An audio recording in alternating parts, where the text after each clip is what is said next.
Welcome to the Wolfkeeper, a show that's just about everything that you can maybe think about, everything that you can feel that's inside of your heart. What I need for you to do right now is spend the next hour relaxing. Just stop your day before you go into 12 o'clock. And I just want y'all to close your minds, open your hearts, and relax and go on this journey with me. It's a beautiful place that you're about to go, because I want to make you feel, I want to just open you up and think about some things you never really thought about. Right now, the Wolfkeeper. Come on. Good morning, y'all. Come on. It's the Wolfkeeper show. Get ready. Come on, let's go. Yeah. Woo. Yeah. It's the Wolfkeeper show. Your boy, Torriano Sanzoni. Yeah. Chanelli Nell. My boy Tyrone Scott somewhere rocking the Doogie Dogs. Denzel's in his house. Shacky Shack. And for all the people out there that love us, we love you back. Thank you all. Get ready for an amazing show with the Wolfkeeper. Get ready. Here we go.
I'm loving what you two are doing, because in our pet industry, this is a big deal for my non-pet owners. It's a big deal. The tummy of your favorite puppy, they get upset tummies. And I mean, vets, I'm just going to call it as I see it. There's some vets that are out there that'll say, you know what, give them some pumpkins, stay home, save your money, call me if it keeps going on. And there's some vets, clients walk out with like 3 shopping bags of like medication. Take this at this time of day. Take 3 of these. Take 4 of these. With $1 million bill, I'm just like, and Chanel, way too expensive. Well, Chanel, you probably spent over $1 million on Bentley because you love your doggy so much. And Chanel yeah, but I'm just like looking for natural remedies to, if he has any sicknesses. We're going to try to work these natural remedies out. Give him some apple cider. Well, Chanelli today, Holley and Carlton are going to answer all your puppy tummy issues they've created a product that is going to help out with the doggies. And that's so super huge. I'm excited. You don't even know how big of a deal this is, because that's probably, I'm sorry, but I'm going to attack the vet industry today, because there's great vets, as they say with cops. There's good apples and there's bad apples, but there's people out there. But they're just collecting money. But there's some that take advantage of people that don't have a lot of money. But you all have come up with a technology, medication, if you will, that can help out with the belly. So, Holley, let's start with you. Introduce yourself to the world. We're making you instant famous here. Hi, I'm Holley Gans. I am a microbiologist and I'm working to help dogs and cats with their tummy troubles. Ooh, I love that. Carlton, introduce yourself. Hi, this is Carlton Osborne. Holley and I are married, so we're in the same Corona bubble. And so I'm a recovering lawyer. I have been in business on the business side for over 15 years, and I'm the CEO of Animal Biome. And this is really Holley's brainchild.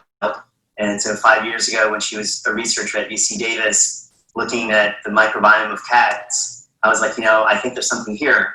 And so I've been in the background supporting, and then I joined full-time almost 2 years ago. I love it. You guys are like the smartest couple in the world. These are like, I'm putting hashtag couple goals.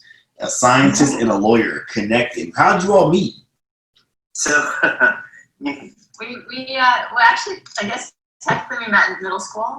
We started dating in our senior year. Aww. Not even high school sweethearts. Middle school sweethearts? high school. We didn't start dating until high school. Okay, but you knew each other in middle school. That's right.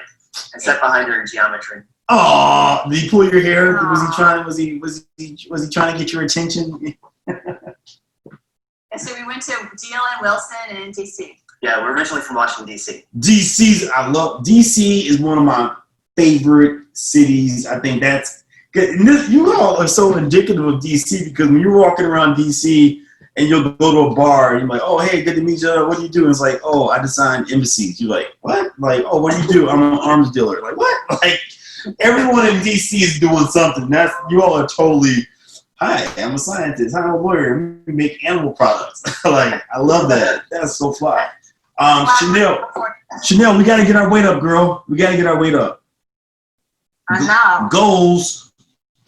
Yay. All right. I'm working on it. So, Gotta get up there.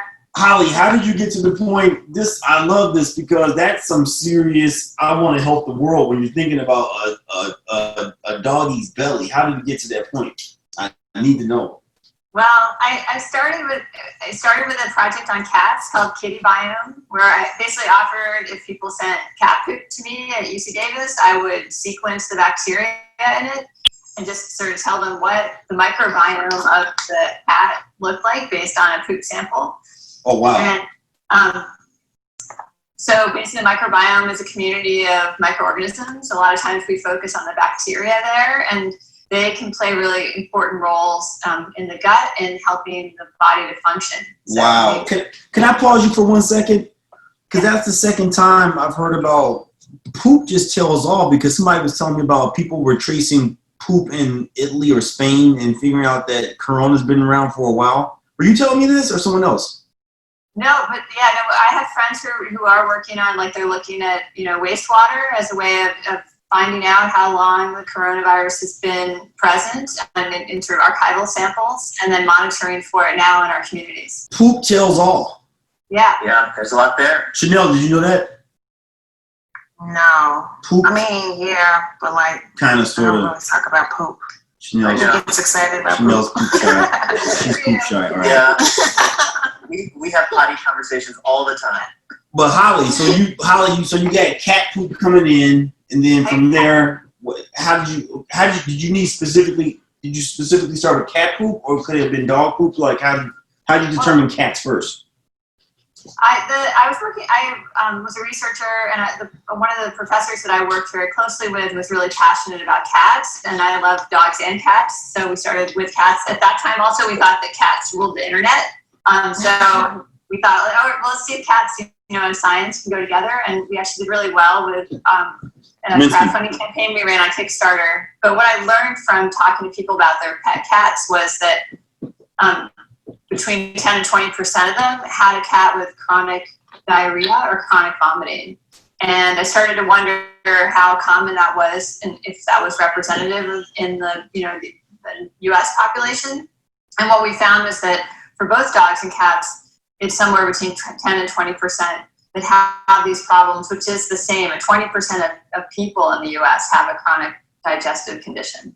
Wow. When we say chronic, are we talking about, like, I'm putting the cheeseburger down? Not that I eat cheeseburgers, but if I did, cheeseburger goes down, but my stomach's not feeling right.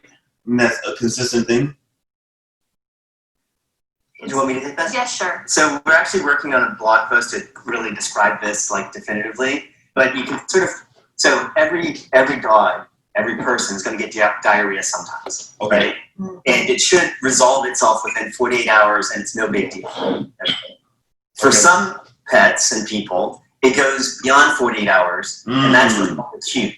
And so it's basically like, you know, stomach flu or something like that, and it goes on for days. Okay. And generally you should address it. But what Holley's talking about, being chronic is defined as diarrhea or digestive issues that go on for more than 3 weeks. It can be off and on. It can be very wow.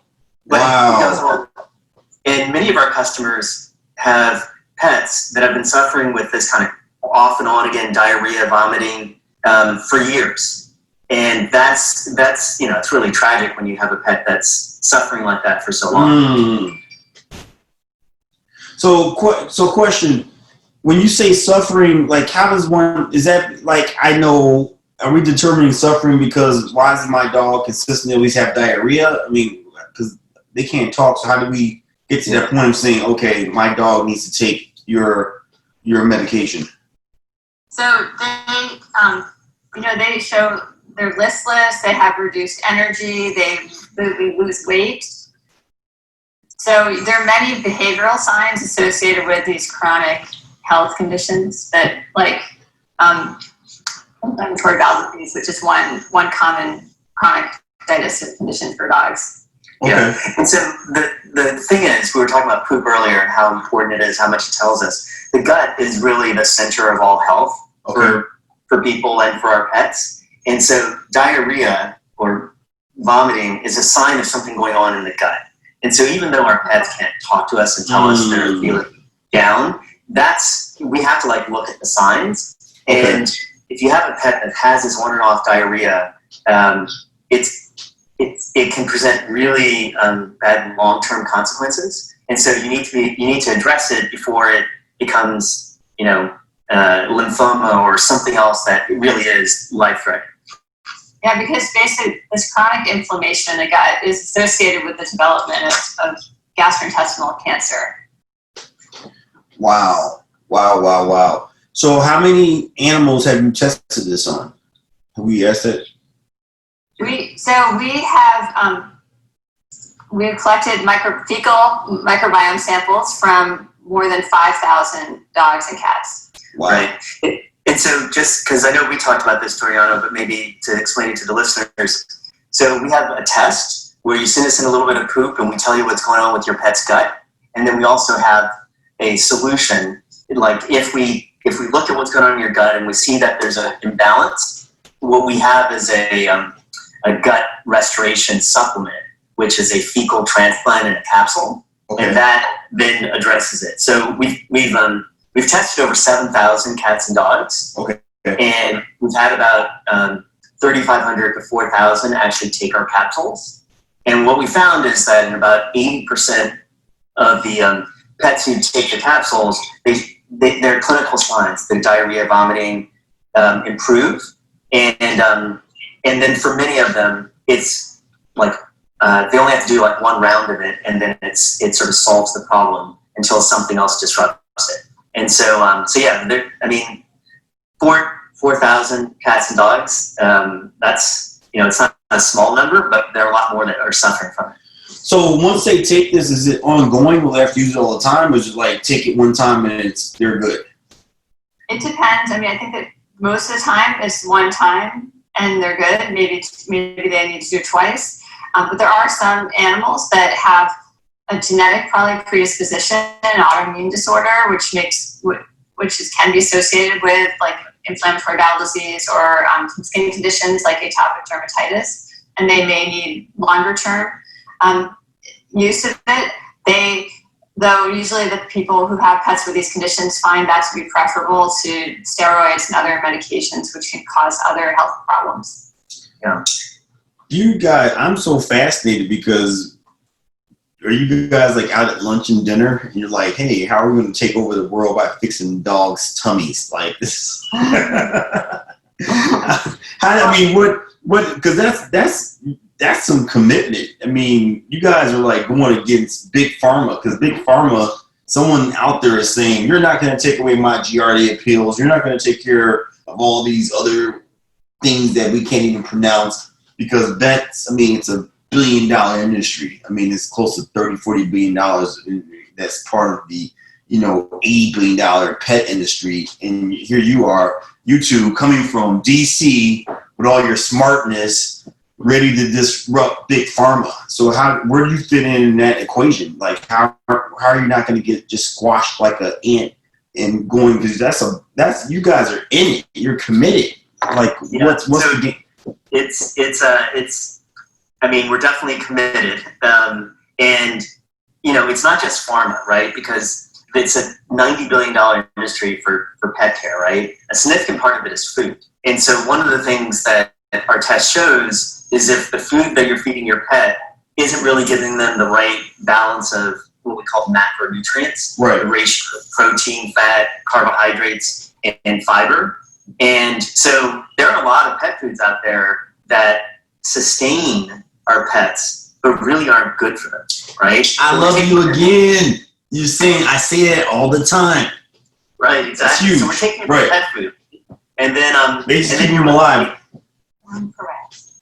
What's that? Probiotics. Oh, and then there are probiotics out there so the probiotics on the market were isolated from soil and for human babies. And only one of the probiotics out on the market can you really say actually have microbes that are native for cats and dogs, right? And so probiotics can provide some relief, but they're not fundamentally going to fix the underlying problem. So we're taking them on too, right? Because we want to educate people that probiotics were developed for humans, and not all those probiotics are actually good for cats and dogs, right? So you just made me think about something. How do you feel about the probiotic? Because a lot of people now are selling animal goat milk. Mm-hmm. Yeah, you want to? Yeah, I mean, definitely. So fermented foods are really good for the microbiome. I think there's still more research that we need to do, but for people as well as pets, I think there's definitely strong indications that those are beneficial. And I think they'd be preferable to taking a probiotic. I think a lot of probiotics are unnecessary, just like a lot of us don't eat vitamins either if you're getting a balanced diet. So, yeah. But then there are fermented goat milk like microbes in fermented goat milk that you can't get anywhere else. So that's why we think it's probably a pretty good thing.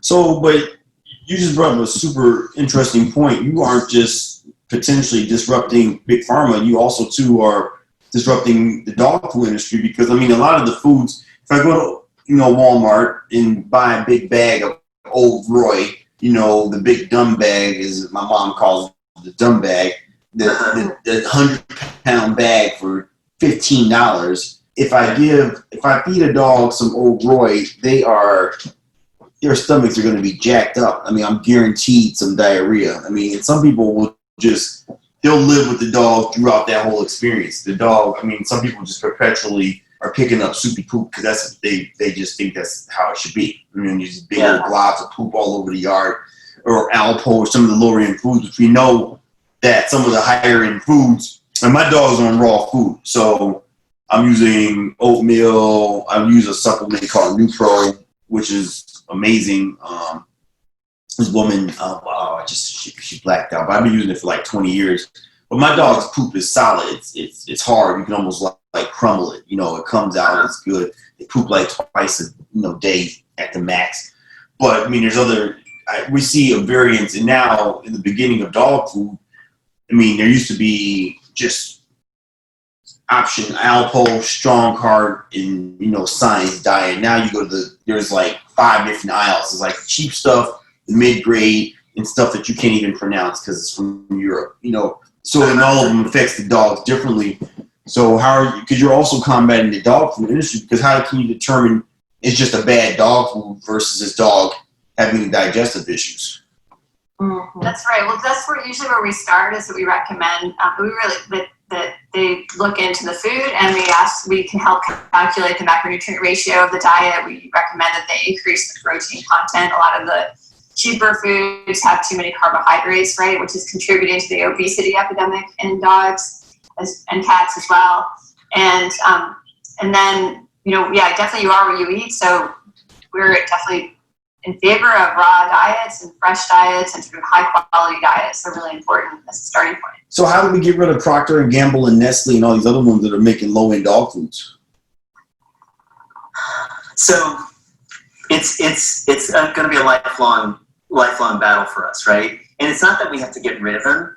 We just need to convince them that that it's not enough to sustain pets, that they need to help pets thrive, and that diet is a key part of that.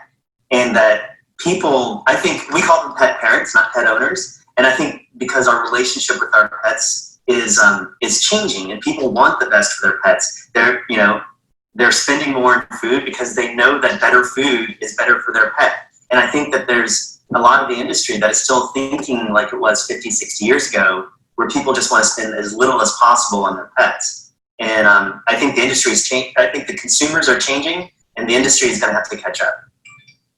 Yeah. Because I'm spending about $100 for Bentley, like 3 bags of food, and the bags are probably like family size potato chip bags. Is Bentley a small dog? He's a golden doodle, so a miniature golden doodle, so about 30 pounds. Okay. Nice. I'm sure he's a cutie. And does he have any tummy troubles? So he doesn't. I know with his he won't eat the dog food plain. So what I started doing was like mixing meat with it. So I'll put like salmon in it or chicken, and he eats it that way. He's spoiled, so we always have to add something to the food. And I don't know if that's the best way, but that's the only way he'll eat it. But Chanel, what brand are you using? Dr. Marty's. My dad finds this, and my dad found this brand because I was using Wellness at first, and then my dad was like, "Well, we should try this," and I'm just like, "Well, dude, this is like way out of my budget." But when we got it, he loved it. He started eating it, but with Bentley, he gets bored with food, so it's like you have to switch up. So even with the meats that I put in the food, if he's tired of the fish, he won't eat it at all. And then, then I'll put the chicken in. So it's almost like I have to switch up every now and then. So yeah, he's a handful. Yeah. But I mean, can you imagine if you had to eat the same food all the time? Yeah, but I'm just like, I didn't think that, because I've seen a lot of people just like, oh, put the dog food out and then that's it. You eat it. But I didn't know I had to like meal prep for him, Like this is my first dog, and I'm like, I tell everybody I should have just had a baby because it's way more responsibility than I thought.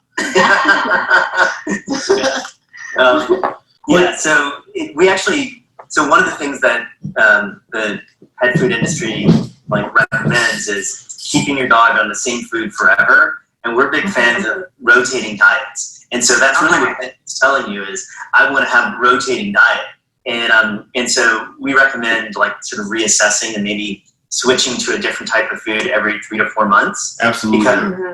Because that way, if there is anything that's deficient in a food, by switching it on a regular basis, you make sure that you're not creating some sort of chronic. To it. Exactly. Yeah, like the taurine deficiency, the vitamin D deficiency, that these things that can crop up with some of the big pet food companies. If you're rotating it, you're not going to be as vulnerable to those problems. Okay. So you guys do recommend switching brands every so often?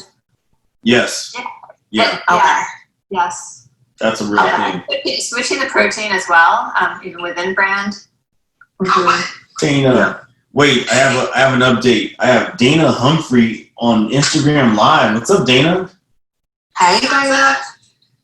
I love this. We got the pet lady. Dana, you just mentioned that wellness. Are you using wellness? You know what? I like to mix it up. I do like wellness. I think it's a great company, but I mix it up. I do Aruba. I do Dr. Marty's. I mix it up for my kitties. They keep it interesting for them. So, I mean, because those are all premium brands, and Chanel's using a premium brand. Because I mean, do you guys have digestive issues with your dogs? I mean, or your pets? I mean, I don't have any digestive issues because I know I spend it on the food. So do you guys have, Chanel, Dana, you guys have? And so too, so Billy's so spoiled when he goes to my mom's house, it's like Candyland. So they give him a lot of treats. So something like his poop isn't, his poop, we don't have issues with his poop. I know sometimes, we might switch up on if there's a new treat involved, it may be a little, I can tell that, his poop is a little different. But other than that, no, he's pretty solid. What about you, He's Dana? pretty solid. Is your kitties poop? Yeah, that's the thing. They're pretty happy and healthy. So I just keep mixing it up. I mean, I just adopted them just over a month ago, and they came with some Purina, which I didn't think I'd ever be a Purina person, which I'm not. But I mix it in with them. They like it. They want it. It's like McDonald's. They, every once in a while they get a little Purina. So Holley and Carlton, is that? I mean, because why is it? Because for some animals it works. So Dana's using Purina. If I give my Frenchie Purina, it's gonna be diarrhea city. Like he's gonna look at the bag and start just having diarrhea. Like he won't even have to eat it. Like his Frenchie's stomachs are they're like, don't touch nothing. Let them. They have to eat the same thing their whole life, or they will literally. Really? Their whole bodies will explode. Like if they eat anything. But why is that then that some animals, like my cat, I'll admit, I'll turn myself in. I just grab cat food because it doesn't matter what he eats. Like it comes out the same. Like I do what some pet owners do. I go based upon the color of the bag, buy him something, he loves it. Nothing changes. But for some dogs, they go nuts if they change. I was just asking for your cat, you're giving him wet food. My cat's on dry food. Okay. I just want to say with Purina that there are a whole range from dog chow all the way to the Pro Plan, and so it really does depend on which one. We work with breeders who really believe in Pro Plans. So there's definitely some higher quality kibbles out in the market, even from some of these big companies. But Frenchies are definitely known to be very sensitive and have to be prone to some health problems. So I think that you need to be more cautious with them. Yeah, and one of the things that we do studies and research with pet food companies, and where we look at how their food affects the microbiome. And one of the things we found is that really every individual, cat or dog, their microbiome responds to food a little bit different. So you can have siblings from the same litter in the same house, and you change their food, and their microbiome will respond slightly differently. And so what we're seeing is that, there's some dogs, they're young and healthy, and you can almost feed them whatever you want, and they're going to be fine for a while.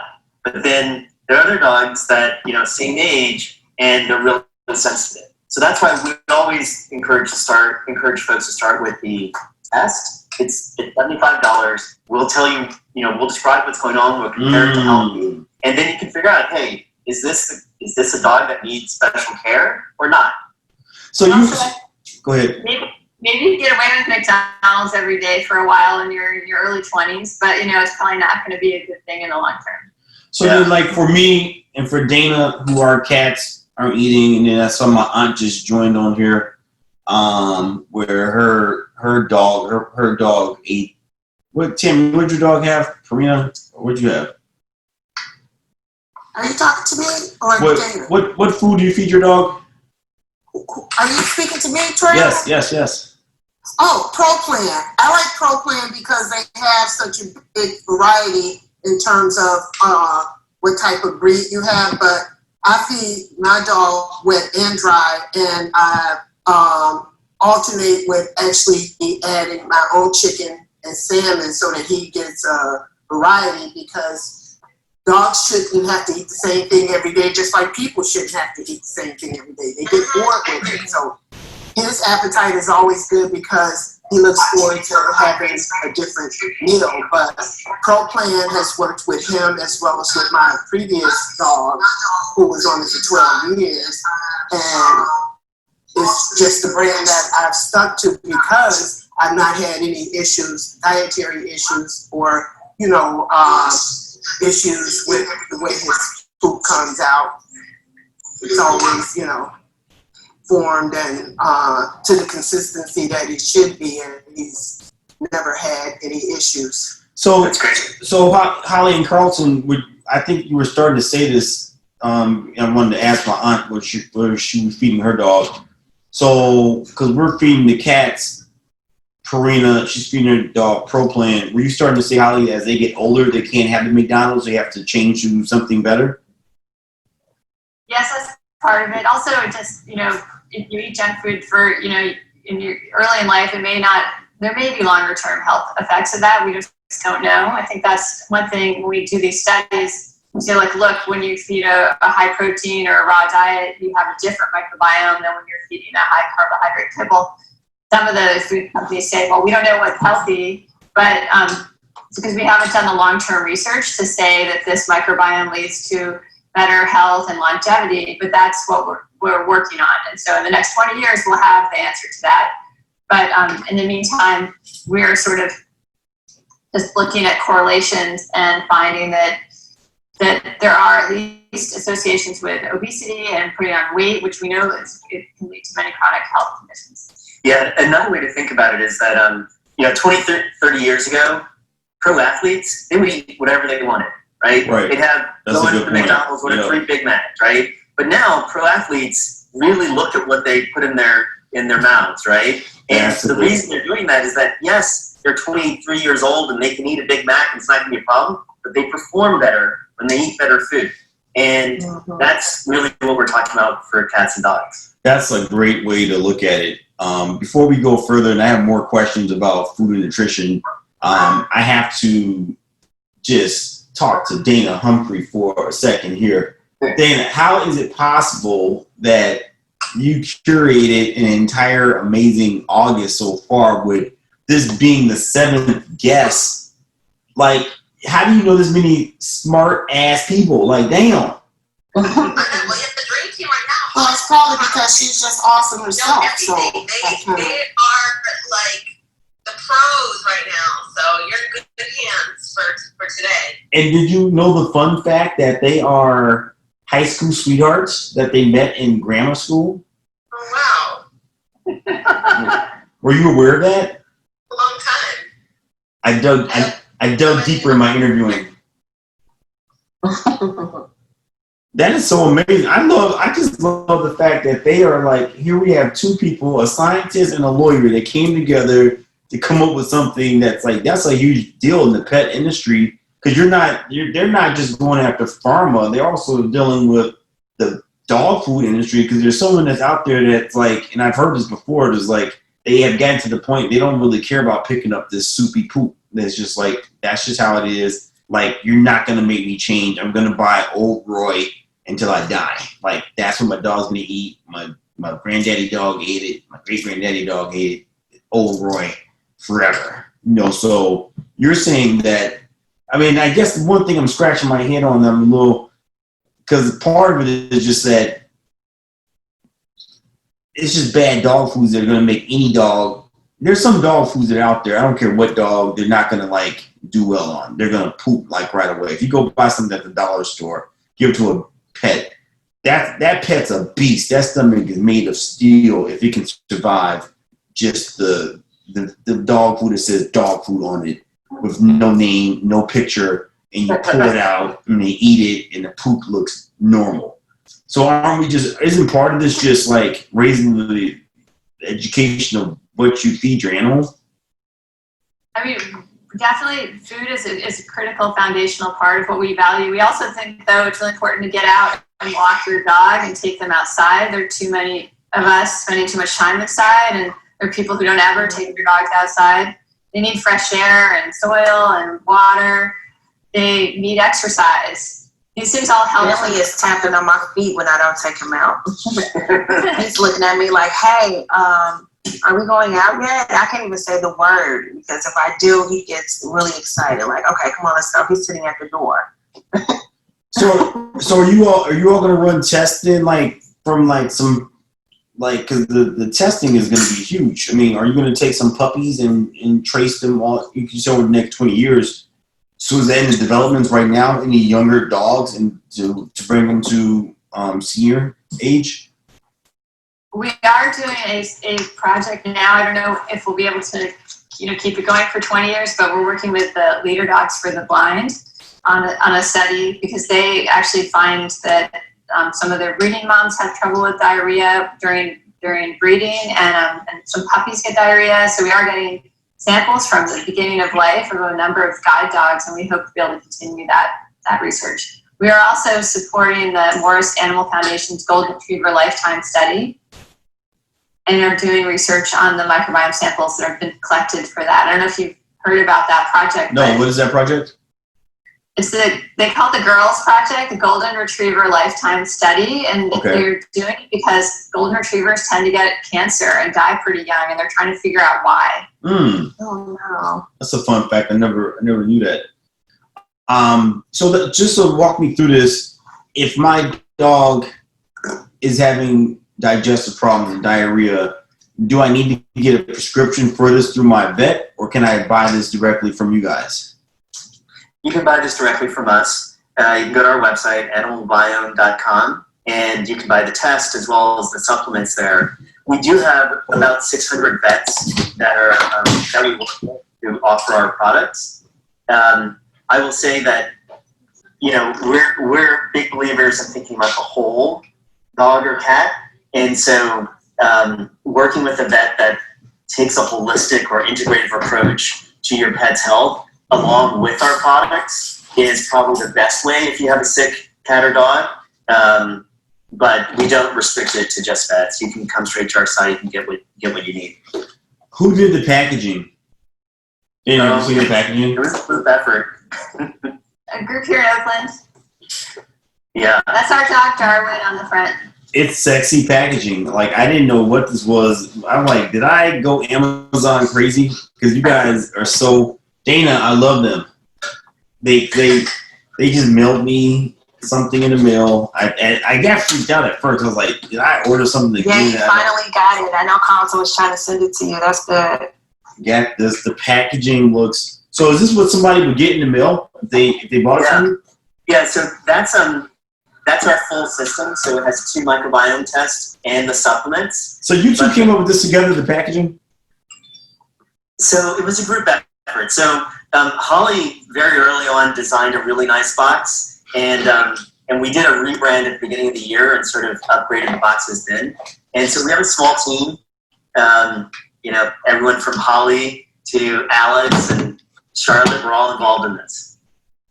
I mean, this makes me want to take some because it comes. The box by itself is like a little gift box, and then it has directions right on it. And this is the most thoughtful, like, packaging that I've seen. And then I'm opening it up right before you got. You don't have to answer this question if you don't want to. But where is this manufactured? Is this here? Or is this overseas? Oakland, California. Yeah. So it's so our printer is here in Oakland, and then we have a printing facility out in a little ways outside of Oakland in like Vacaville. And then it's all assembled and made here in the U.S. and in the Bay Area. That is so awesome because typically this is totally an overseas deal. Yeah. So we like to say it's artisanally made in Oakland. I love artesian medical people. That is super duper awesome. I really appreciate this this broadcast. And if people want to purchase this, where should they go? So they go to www.animalbiome.com, and we have a whole sort of process, and so we call it assess, restore, and maintain. And so if you have a really sick cat or dog, you may know that you want to go straight to the system like Toriano has, but if you're not really sure, you can always start the test. We give you this report And I noticed one of the comments in the chat here is I'm not really into science. That's cool because you can like give our animal care team a call and they'll explain what the report means and what you ought to do. And a lot of times just making dietary changes will fix the problem. And so our report will tell you what kind of dietary changes to make. So I just saw, because this keeps popping in my head, I keep forgetting to ask. Do you recommend that all of us as pet owners that we get our animals tested? Yeah, so we're working with some vets that are including the test in their annual wellness exam. And the idea is that even if you have a healthy cat or dog, getting their microbiome tested periodically will help guide your choices in terms of what food to feed. And then it can be an early warning sign if there's anything going on with your pet so that you don't have to wait until they have chronic diarrhea to fix it. So how long does it take to find out about the test? So we generally ship out the test the next day. So let's say, from the time you order it to the time you get your results, it'll be about 3 weeks. So you'll get the test, send it back. You'll get the results within 1 to 2 weeks from us. And it's a little app that you make a pet profile for your pet. You can upload your photo, tell us all about your pet's like medical history. And then that way when the report comes, we can help you understand what you ought to do because we have that history. Do you guys have veterinarians on your team? We do. We have a chief veterinary officer named Dawn Kingsbury. She's a incredibly educated woman. She has a DVM. She's a specialist in internal medicine. That's called a diplomat in internal medicine. And she's a PhD. She and Holley work together at UC Davis as well. So she's got lots of letters after her name. Oh, wow. I love that. So how much is it for the test? So the test is $75. And what you get is everything you need to do the test. And then you send it in. We do what's called genomic sequencing. So we look at the DNA of all the bacteria, and then we give you that report. And then to supplement, they range from $55 up to $265, depending on the size, whether it's cat or dog, and then how many capsules you need to take or your pet needs to take every day. So is that also too? They're gonna ultimately tell me like, okay, you need to change your dog's diet. Like how much? What's it going to really break down? What do I get out of that? Yeah. So the report is, can be a little technical because we're telling you the key bacteria and how it fits within our range. And if you have a challenge with your pet, we strongly encourage you to arrange a 15 or 20-minute conversation with our staff, and then we'll explain, okay, these bacteria are low, and so you need to change the diet in this way. And so there's a lot of information to report, but don't be intimidated. If you have any questions, you can just give us a call. It's things like increasing the meat or adding some fiber, things that are easily done. I think it'll be a fun repeat show, Dana, if we all, because we're all pet owners, if we all took the test. Well, not us personally as humans, but that we wait, humans can't take the test, right? No, not ours. No, Okay. please don't. Please don't. Then our pets take the test and we come back for a follow-up show with the results. That's right. We'd love to do that. That would be cool. Yeah, then we could show Bentley's report and show how healthy he is. Show my little crazy friendship report. Take care of him. Wow. You're probably going to say, hey, he eats way too many snacks. But it's not, even if they're on a perfect diet, it doesn't mean that they're going to have a perfect microbiome. So everybody's different, and sometimes it can indicate things that you can't tell otherwise. It's not like you're going for a gold star. You already got the gold star. All right. You're a pet parent. You already win, Chanel. You love your baby. Well, cool. I really appreciate you all. We just ate up an hour really fast because so many. I could literally sit and talk to you all. Well, we already been talking because I can't just overemphasize. It is just a huge problem. And I always feel bad for pet parents that just, I don't want to say they get suckered, but some vets, I mean, they just sell the person the entire medicine cabinet, and then they don't know what they are feeding their dog. These pills, like he just told me you're supposed to take this pill, this pill, this pill, this, you know. And then some dogs are like on these crazy medications and things their entire life.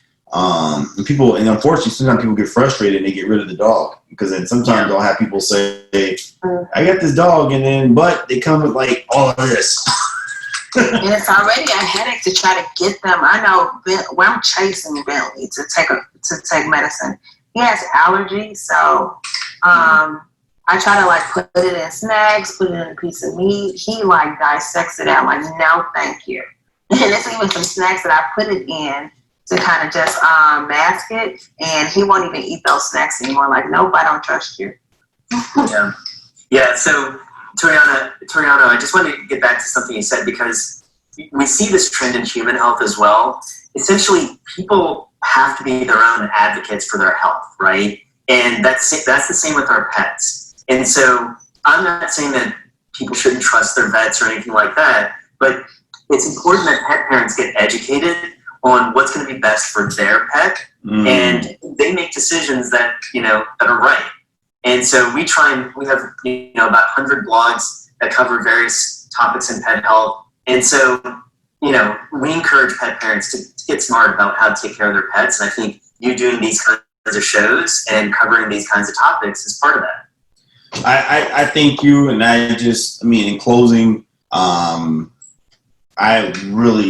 Dana, I loved you first time we met. I was like, because I don't know anyone that knows, I know a lot of people, but you know way more people than me. And I thought I knew a lot of people.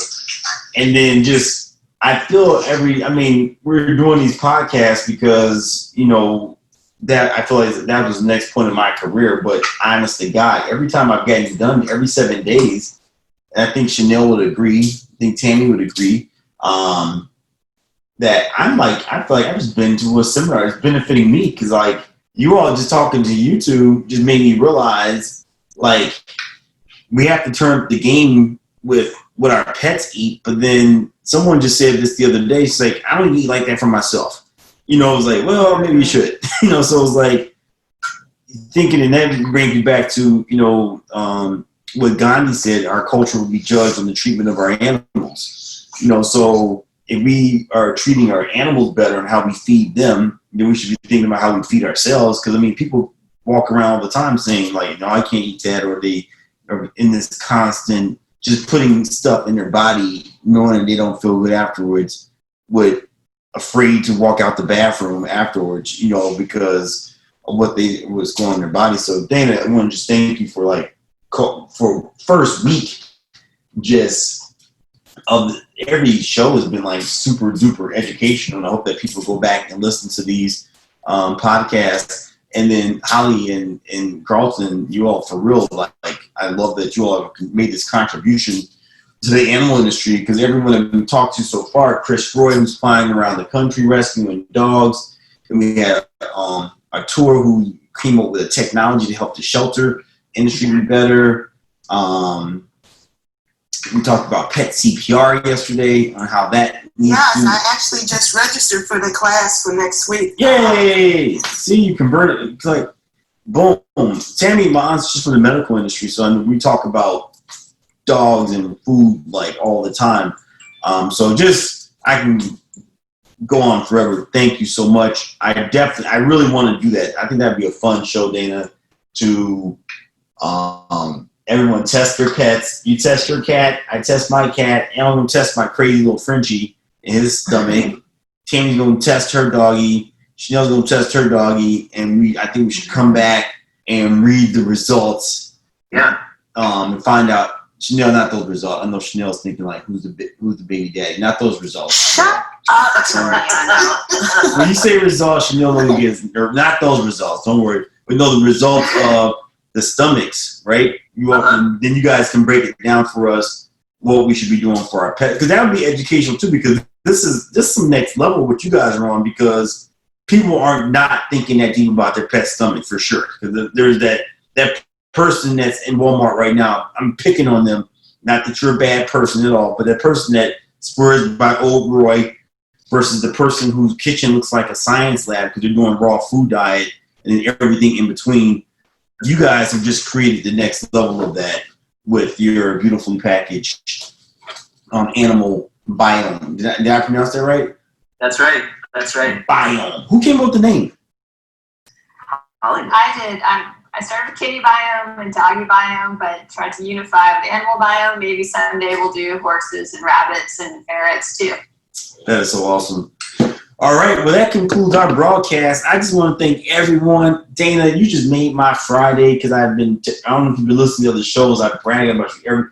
Dana Humphrey, y'all, curated an entire month of guests. Like, she is a beast. We talked. I said I wanted to do it. And she said, she literally, I think she did it in like a week for real. All I know is that we talked about it and then my emails start. I couldn't even, and I always try to stay at beast and keep up with your emails. But literally, she's one of the only people I know that she moves faster than me. I'm like, all right, keep up with Dana. Keep up. She emails me. I try to get right back. But she curated the whole month. Stay tuned tomorrow, 11 a.m. and every day, 11 a.m. Central Standard Time, the Wolfkeeper Show. Chanelli Nell, one of the best co-hosts out there that puts up with me. My aunt who puts up with me and all my madness. But the madness is for really good, and that's for the animal industry. And I'm going to always conclude by saying there's only one alpha dog, and that's you. So go out there and love somebody hard. All right. Thank you all. Peace out. Have an amazing Friday. Yes, everyone have a good day. Bye-bye. Bye. Chabela.